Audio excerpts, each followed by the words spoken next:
Want to inbox me and ask questions separate, we can do that as well. You'll also see me peeking at my notes. I have a ton of notes, and I want to make sure I hit all of the points because I did a lot of studying. So welcome everyone who's just joining in. We're going to get started. Hey Stephanie, all the way from New York. Hey Rachel. So today's episode has goals to it, and let me read those goals to you. Are you ready for love and the vulnerability it requires? The goals for this episode is to increase your ability to express truthful emotions within love relationships, to examine past incidents that have affected your vulnerability growth, and to present an open forum of which us sisters can come together and just be positive and encourage and love on one another. So let's get to it. So in preparing for the show, I thought about how, and as some of you know, I'm recently engaged. So I thought about how I became engaged at 32 and heartbroken from years 22 to 30. Now, if you know me, and a lot of people haven't seen my relationship online because I like to keep some things a little bit private. But if you know me, you know that I've been in my relationship since I was 29. So Vontae, what you talk about? How have you been heartbroken from ages 22 to 30 and you were in a whole new relationship? Well, has anybody else ever been heartbroken? Let me see in the comments. Am I the only one that's had my heart broken before? Let's see, let's see. Heather, I can send you a worksheet at the end of the session. But has anybody else ever been heartbroken? That feeling in the pit of your stomach is like a bubble of nerves where someone has betrayed you. Yes, you know I have, right? That feeling in the pit of your stomach, you don't want to eat, you're just crying, you're a ball of emotions. Everybody's checking on you to make sure you're okay, your friends, everybody. Yes, we have people. Right, I'm not alone. We have been heartbroken together. So when my heart was broken, I was in love with a man who I would say he loved me, but he wasn't in love with me. And throughout our time together, I was dreaming of, like, you know, us achieving goals together, buying a house together, having kids, you know, the whole family that the world portrays and the whole, you know, beautiful scenario that the world portrays. But yeah, I think I know I was in that vision alone. I still remember, and my friends who are on here know what I'm talking about, the day that my heart was broken, the day my la-la land ended, and I found out that I was not the only one keeping his attention, if you know what I mean.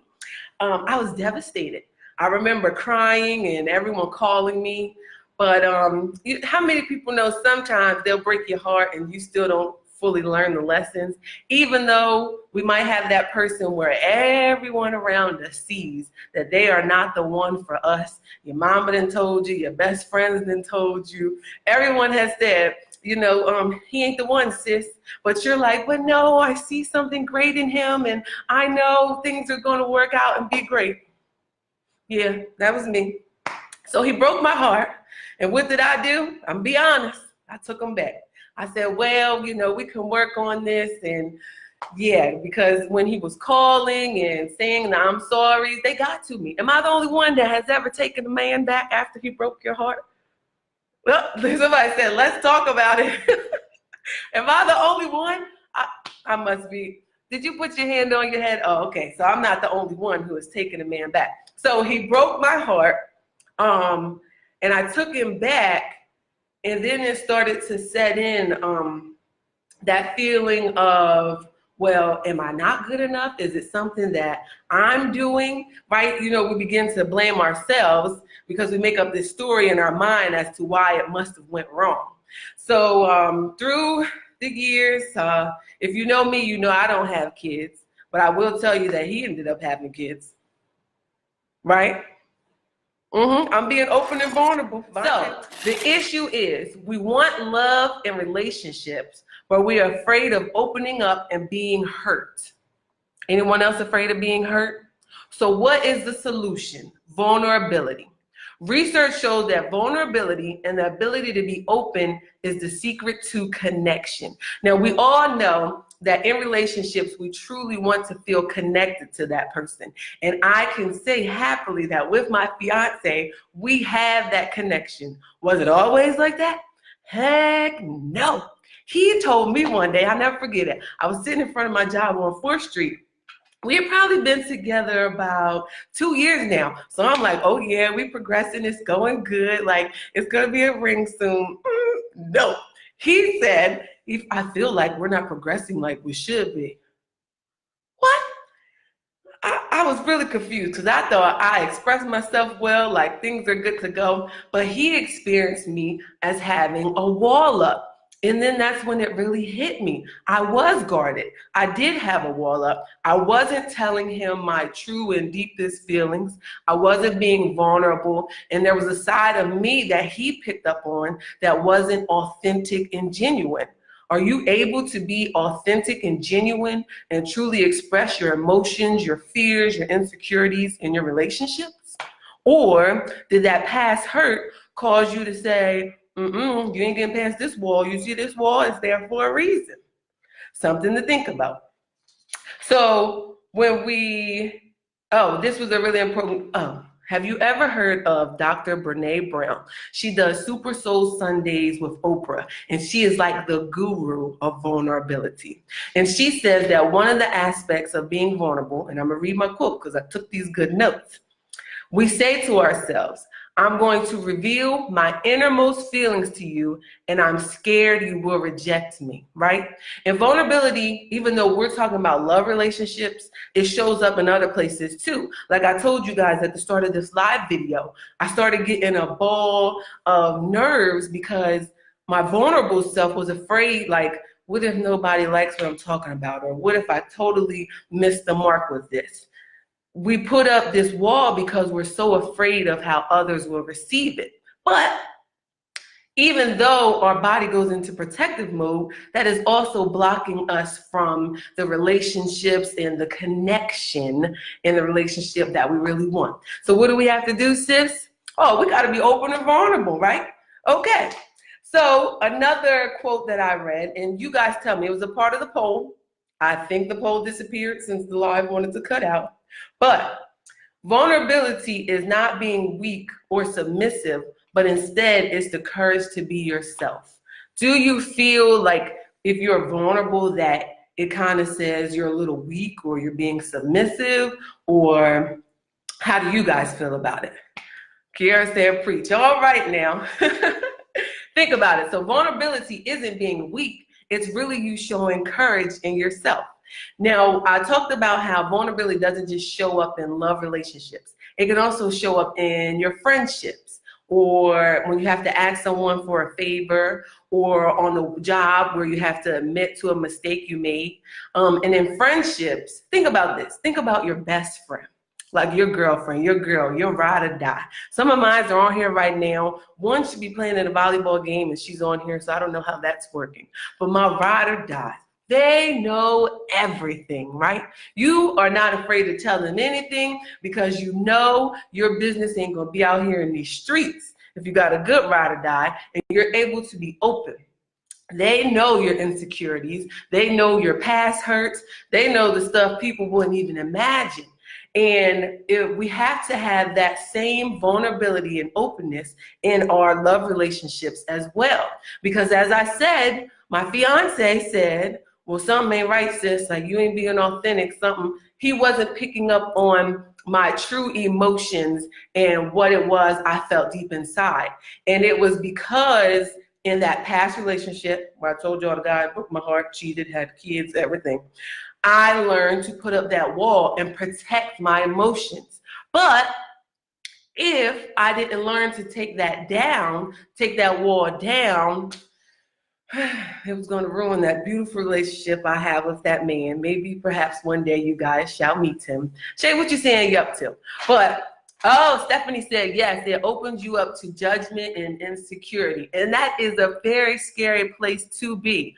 But trust me, in your love relationship, when you're with the right person, whether it be he, she, everybody, when you're with the right person, they will then be able to, you'll be able to have an open dialogue and communicate in a way where I hear you, I understand you, I accept what you said. Hear me out here. In the right relationship. 22 to 28, I was not in the right relationship. So I was not being heard and received in the proper way, right? So let's go to, oh, I was thinking about this. Ladies, my sisters. If a man shows his vulnerable side and you see him at maybe one of his lowest moments, he expresses his emotions, sis, please don't say, oh, well, he's not a manly man, he weak. Don't do that. Don't do it, right? Because we need that. We need that connection and that openness. And if, fellas, because I know some guys and snuck into our conversation, fellas, if a woman shows you her vulnerable moment and she expresses her emotions to you, I know your natural instinct is to jump in and save the day, but you don't have to do that. We have the inner strength. We just need to be heard. Do you agree, sisters? Do you need to be heard? Yeah, that's right. And for my same-sex couples, because I love you guys, if it's the same thing applies, you want to be heard and you want to, you want to be heard and you want to be understood, and don't bottle up emotions inside and not really verbalize what it is that you're feeling and then bring it out when everything breaks loose. We always want to have open communication with each other, right? You can't say the right thing to the wrong person. You can't say the wrong thing to the right person. Well, come on, Natalie, you better say it. Go ahead, Car. Okay, let me get my notes because I want to stay on track because we got a time frame here, then we have questions. So for 1 second. Oh, I had another point. And so sometimes you will get into heated arguments with your love, whoever you're in love with, whoever you're in like with, right? But if you yell and you're angry, that won't do anything because you won't even be hurt. But I digress. Let's get back to our main points. So one study said, when we express our emotions without beating around the bush, studies show we overcome emotions faster. So I have a couple people I know that when they get in arguments, they do the silent treatment for days. Anybody do the silent treatment? Be honest. Like not the same as give me a moment to calm down. Like you're not talking for, y'all eating dinner next to each other. You not talking at all. Does anybody do the silent treatment? Be honest. And if you're honest and you say that, thank you, but that is not an effective way of communication because it just said if we don't beat around the bush and we express ourselves when we need to, we get through the emotions faster. So sis, stop doing the silent treatment, okay?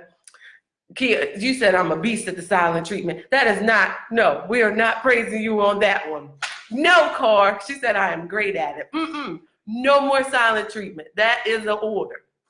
So, Vontae, oh, hold on, another point. But when we allow ourselves to be vulnerable, we benefit.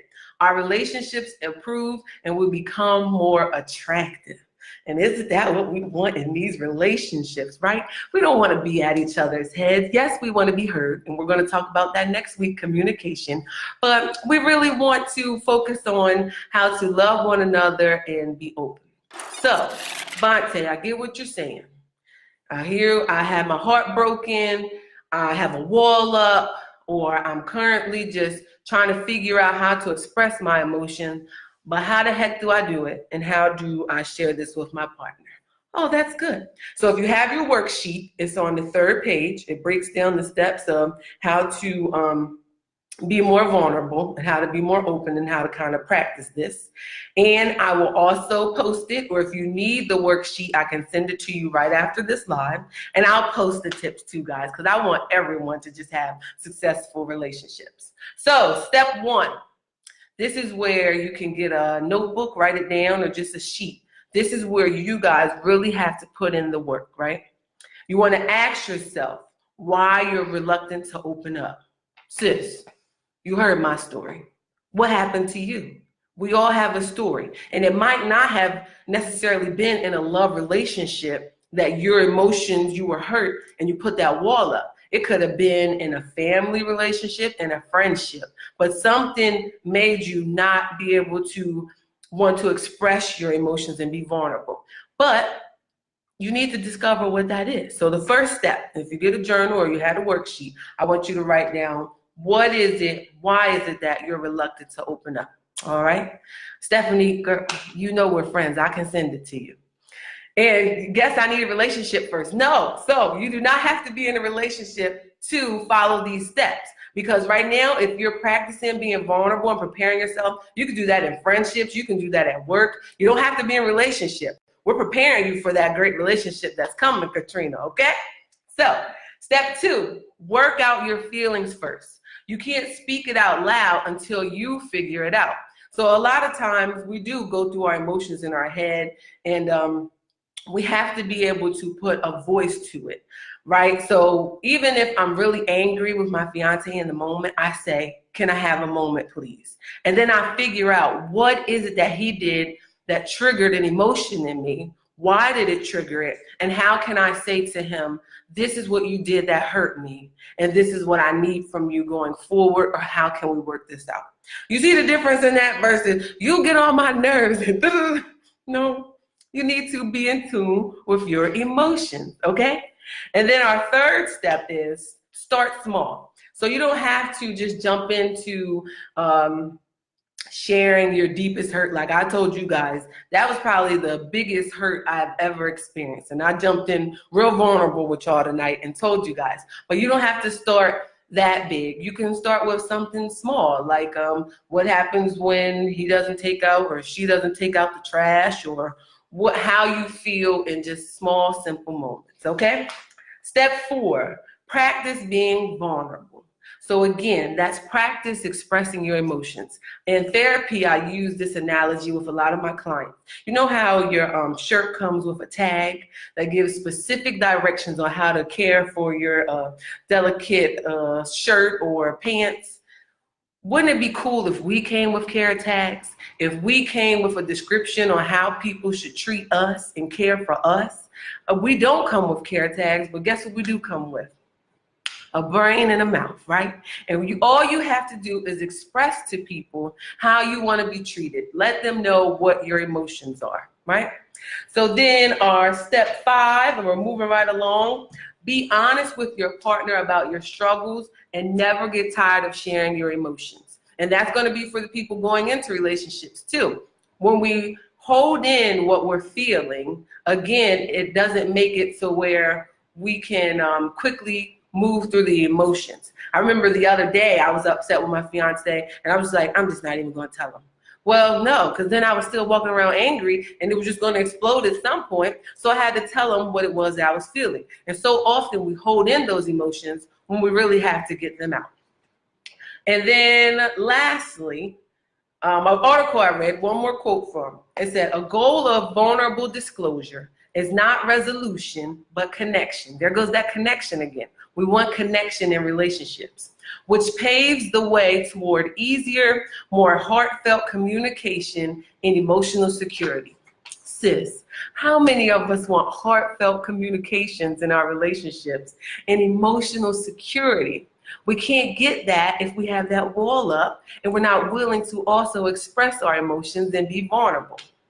So we're at our last point now. I told you guys we're going to, each time we're going to get right to it. And I hear you saying, well, Vontae, you done told us all this stuff, and you know, I'm here, but my partner isn't here on the live, or how do I take the time to communicate to them?